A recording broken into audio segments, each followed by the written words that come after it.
श्री गुरुवे नमः। सर्वे भवन्तु सुखिनः। मित्रों, आप सबका अभिनंदन है। आज चर्चा करते हैं विधानसभा चुनाव 2023 मध्य प्रदेश के परिप्रेक्ष्य में कांग्रेस के जीत के क्या कारण हैं, बीजेपी के जीत के क्या कारण हैं। तो मैं सबसे पहले मतदाता भाइयों को बहुत बहुत बधाइयाँ देता हूँ कि उन्होंने इस चुनाव में बढ़ चढ़कर हिस्सा लिया। और मैं ये आपको बता दूं कि जिस पार्टी को आपने वोट दिया है वो वही पार्टी विजयी होगी। तो सारे मतदाताओं को मैं अग्रिम बधाइयाँ प्रेषित करता हूँ। तो मैं अभी चर्चा करता हूँ कि कांग्रेस की जीत के क्या कारण हैं। सर्वप्रथम तो इस बार जो देखने आया ज़मीनी स्तर पर, जब मैं पूरे क्षेत्र में गया तो सरकार के विरोध में एंटी इनकम्बेंसी की लहर बहुत थी और जगह जगह लोगों की बीजेपी सरकार से बहुत ज़बरदस्त नाराज़गी थी। लंबे समय से, लगभग 18-20 साल से लगातार उनका शासन है, तो नाराज़गी होना स्वाभाविक है।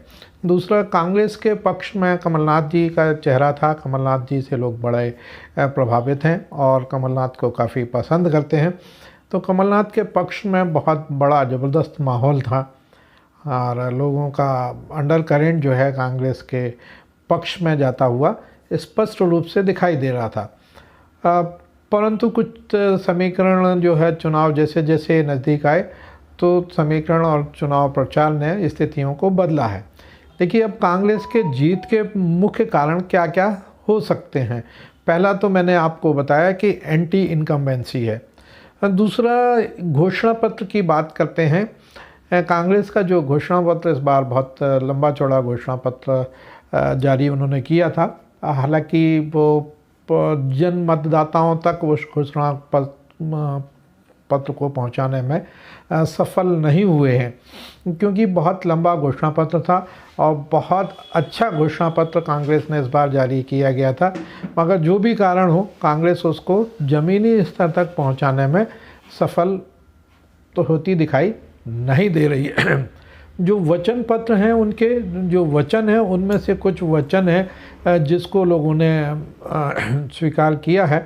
पहला है महिलाओं को 1500 रुपये, और विज्ञापन में आया था कि महिलाओं को 30,000 रुपये साल का देंगे। तो महिलाओं को 1500 रुपये, 500 रुपये में गैस सिलेंडर, इसका बहुत बड़ा प्रभाव लोगों पर पड़ा है। 100 यूनिट तक के बिजली बिल माफ़, 200 यूनिट तक के बिजली बिल के आधा चार्ज लिया जाएगा। किसानों की कर्ज माफ़ी का वायदा किया है कि किसानों के जो कर्ज हैं वो माफ़ किए जाएंगे। हालांकि किसानों में विश्वास की थोड़ी सी कमी देखी गई, क्योंकि पिछले उसमें वो कर्ज माफ़ी नहीं कर पाए थे। एक और बहुत बड़ी इसमें देखने को मिलती है पुरानी पेंशन योजना जो है ओपीएस। पुरानी पेंशन योजना में कर्मचारियों में बड़ा उत्साह था और कर्मचारी इस बात से बड़े उत्साहित हैं कि शायद कांग्रेस जो है पुरानी पेंशन योजना का जो वादा कर रही है वो लागू करेगी, ऐसा उनका विश्वास है। इस बार एक चीज़ और मेरे को देखने में मिली कि ब्यूरोक्रेसी जो है, जो हायर ब्यूरोक्रेट्स थे और हायर ब्यूरोक्रेट से लेके नीचे तक का स्तर जो है कांग्रेस के साथ होता दिखाई दिया। जो भी कारण रहे हों, और चुनाव आयोग के कारण में भी देखने को मिलता है कि चुनाव आयोग ने भी कांग्रेस का कहीं ना कहीं किसी न किसी स्वरूप में उनका साथ देते हुए दिखाई दिए, क्योंकि काफ़ी संख्या में, काफ़ी मात्रा में, मुझे यह बात नहीं कहनी चाहिए, मगर पैसा और दूसरे साधनों का उपयोग कांग्रेस करने में बहुत हद तक सफल हुई। इसमें एक और है 5 हार्स पावर, किसानों के 5 हार्स पावर तक की जो बिजली बिल है और जो वो है उसको सिंचाई से में माफ़ किया गया है, माफ़ करेंगे। 12 घंटे सिंचाई के लिए बिजली और किसानों के मुकदमे वापस लेंगे। इसमें जो वचन पत्र में 2 चीज़ें जो उनके नेगेटिव गई हैं वो है 27% ओबीसी आरक्षण, क्योंकि 27% तो पहले से आरक्षण मिल रहा है।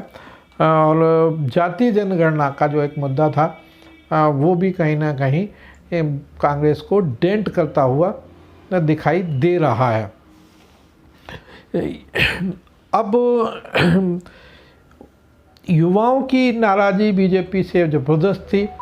उसके कारण है कि जो भर्तियां हुई हैं उसमें जो नॉर्मलाइजेशन हुआ है, नॉर्मलाइजेशन में काफ़ी नीचे ऊपर नंबर होते हैं और उससे लोगों को जो परीक्षार्थियों हैं उनको समझाने में प्रशासन असफल प्रतीत होता है, असफल दिखाई देता है स्पष्ट रूप से, क्योंकि जो परीक्षार्थी है वो नॉर्मलाइजेशन की प्रक्रिया को नहीं समझ पाया और सरल और कठिन उत्तर का जो नॉर्मलाइजेशन होता है उसका लाभ जो कांग्रेस के नेता हैं उन्होंने, कांग्रेस के नेता नहीं, बीजेपी के जो मंत्री हैं और उनके जो सहयोगी हैं उन्होंने इसका दुरुपयोग होना पाया जाता है, देखा गया है कि जगह जगह युवाओं में ये बहुत ज़बरदस्त आक्रोश रहा है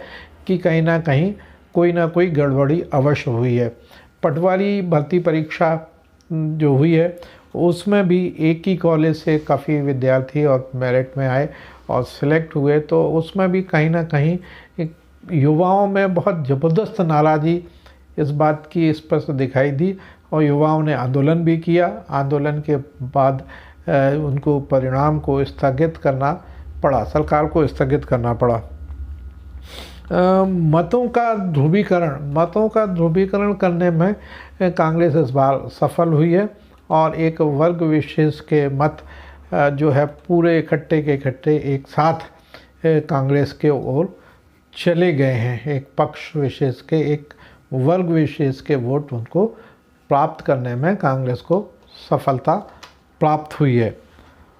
मैंने बताया अधिकारी कर्मचारियों की नाराज़गी है, मंत्रियों का, बीजेपी के जो मंत्री हैं और उनसे वो स्वच्छंद थे, उनके ऊपर कोई नियंत्रण मुख्यमंत्री का नहीं दिखाई दिया, जिसकी वजह से भी काफ़ी कांग्रेस को लाभ होता दिखाई दे रहा है। बीजेपी के द्वारा जो है समाज के कुछ समुदायों में बांटा गया है, जिसका भी बहुत फ़ायदा जो है कांग्रेस को मिल रहा है। समाज को कैसे बांटा गया है ये सब आपने देखा होगा कि उन्होंने पटेल समाज की अलग सम्मेलन किया, कुशवाहा समाज का अलग किया, फिर यादव समाज के अलग सम्मेलन हुए। इस तरह से जातिगत सम्मेलन करके बीजेपी ने सोचा होगा कि हम जातियों को मैनेज करेंगे, मगर इसका नुकसान बीजेपी को बहुत ज़्यादा हुआ है और जो उनके विधायकों ने जो नफ़रत और विद्वेष फैलाया है जाति विशेष के प्रति, उससे दोनों जातियों के को उससे कहीं ना कहीं बीजेपी को नुकसान हुआ है। और एक विधायक हैं जो ग्वालियर क्षेत्र के हैं, आप सभी उससे वाकिफ़ हैं, उन्होंने सोशल मीडिया पर बहुत ज़्यादा विद्वेष और विद्वेषात्मक प्रचार किया है, जिसका नुकसान बीजेपी को उठाना पड़ा। वो कांग्रेस की जीत का मुद्दा बन सकता है। एक बात आती है महाकाल लोक। महाकाल लोक में जो प्रतिमाएं लगी थी वो अचानक हवाओं में गिर गई और महाकाल लोक के जो मुद्दे हैं, जो भ्रष्टाचार की बातें हैं, उसका भी ज़मीनी स्तर पे जो महाकाल काफ़ी लोग जाते हैं दर्शन करने, महाकाल के का विकास से जनता बहुत प्रसन्न थी और बहुत उसमें उसकी आस्था है। परंतु जो आंधी के बाद जो मूर्तियां गिरी हैं उससे कहीं ना कहीं उनको बीजेपी को नुकसान हो रहा है और कांग्रेस की जीत का कारण एक बनता हुआ दिखाई दे रहा है। अब मैं बात करता हूँ, ये तो हैं कुछ मुद्दे जिससे कांग्रेस की जीत दिखाई दे रही है। अब चर्चा करते हैं बीजेपी के जीत के क्या कारण हैं। बीजेपी की जीत के कारण है, सबसे बड़ा कारण जो दिखाई देता है वो है लाडली बहना योजना। माननीय शिवराज सिंह जी ने लाडली बहना योजना चालू की।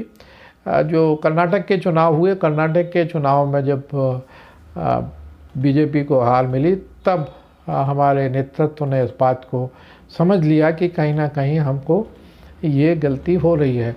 तो इसको मैनेज करने के लिए बीजेपी ने यहाँ पर लाडली बहना योजना लागू कर दी, और लाडली बहना योजना से लाडली बहनाओं से शिवराज सिंह ने सीधा संपर्क स्थापित किया। हर ज़िले में वो गए, हर ज़िलों में उन्होंने लाडली बहनाओं को विशेष रूप से आमंत्रित किया, उनसे संवाद किया और उसमें उनसे चर्चा करके उनको उसका लाभ पहुंचाया। और 10 तारीख को बहनाएं या इंतज़ार करती थी 10 तारीख को, और 10 तारीख को, ठीक 10 तारीख को लाडली बहना का पैसा उनको मिल जाता था। एक और बहुत अच्छा जो काम हुआ है वो है रक्षाबंधन के समय 250 रुपये जो दिए गए हैं, उसका असर तो शायद जो 1250 रुपये दे रहे हैं उससे कहीं ज़्यादा पड़ा है। क्योंकि 250 रुपये जब रक्षाबंधन में दिए तो भाई यदि 1 रुपये भी देता है तो बहन के लिए उससे बड़ा कोई राशि होती नहीं है। तो 250 रुपये का जो असर पड़ा है वो जादुई असर है, और उससे बहनाओं ने खुलकर बढ़ चढ़ के चुनाव में हिस्सा लिया है, और ये जीत का एक बहुत बड़ा कारण बनता दिखाई दे रहा है।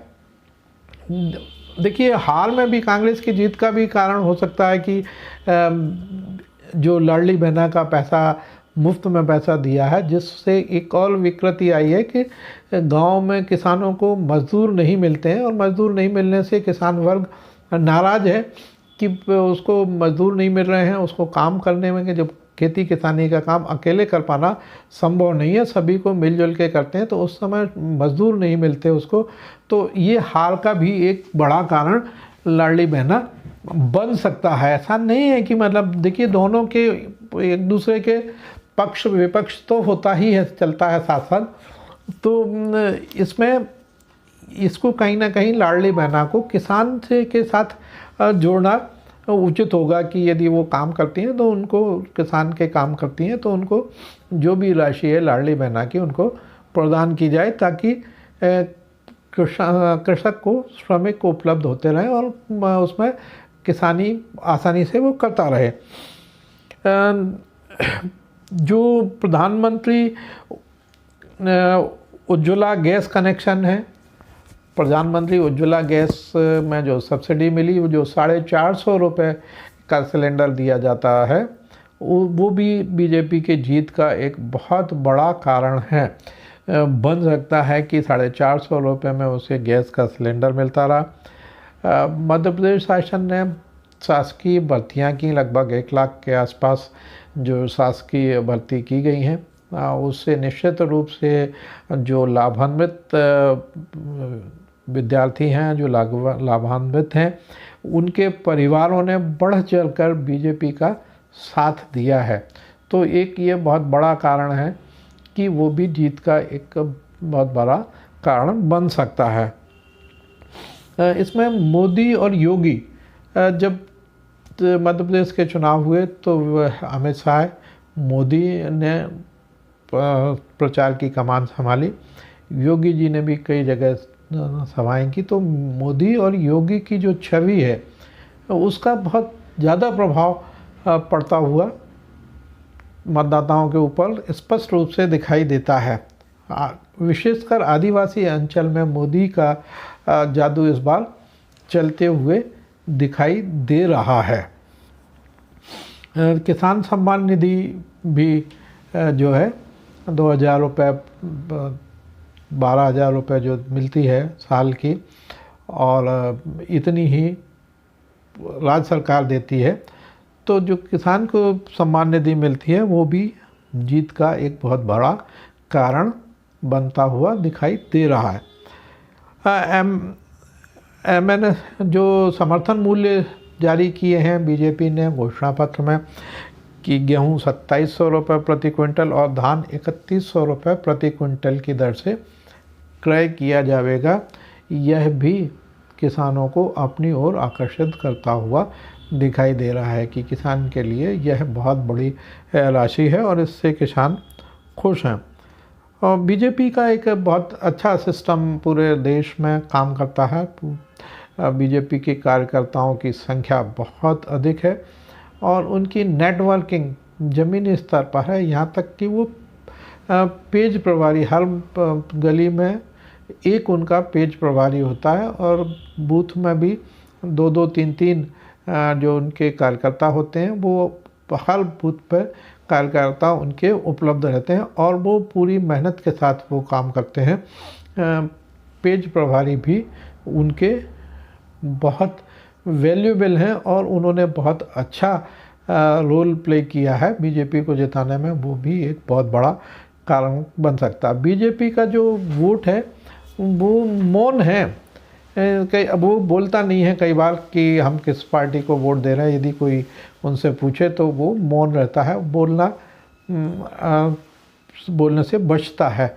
तो जो एक बीजेपी का जो विशेष वोट बैंक है जो हमेशा अच्छे बुरे में उनके साथ रहता है, भले ही कितनी भी नाराज़ी बीजेपी से रही है परंतु उसने अंतोगत्वा लास्ट में बीजेपी के पक्ष में भी मतदान किया है, जो बहुत आश्चर्यचकित करने वाला है कि इतनी नाराज़गी के बाद भी क्यों बीजेपी को लोगों ने वोट दिया है।